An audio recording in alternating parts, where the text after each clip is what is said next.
بسم اللہ الرحمن الرحیم۔ السلام علیکم 9th کلاس۔ امید ہے آپ سب خیریت سے ہوں گے۔ آج ہم نظم نعت کا آغاز کرتے ہیں۔ تو سب سے پہلے نظم نعت کا مرکزی خیال پڑھیں گے۔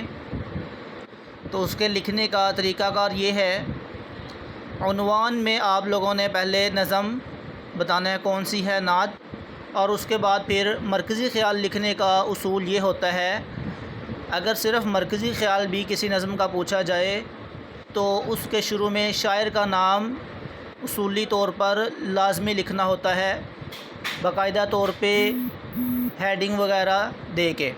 تو اسی طرح شاعر کا نام یہ الفاظ مارکر سے ہیڈنگ دیں گے اور امیر منائی پین سے لکھیں گے، اور اسی طرح پھر مرکزی خیال کی ہیڈنگ دیں گے مارکر کے ساتھ، اور پھر پین کے ساتھ آگے مرکزی خیال لکھیں گے۔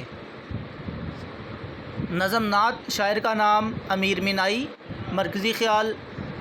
نظم نعت میں شاعر بیان کرتے ہیں کہ باد صبا میں مدینہ منورہ کے پھولوں کی خوشبو ہے، تمام خوشگلو پرندے حضور اکرم صلی اللہ علیہ وسلم کا تذکرہ کرتے ہیں۔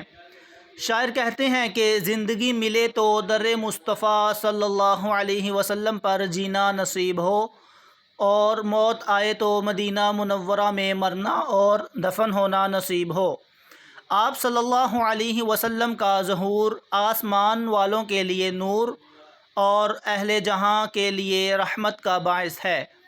آپ صلی اللہ علیہ وسلم کی ذات تمام نقائص سے پاک ہے۔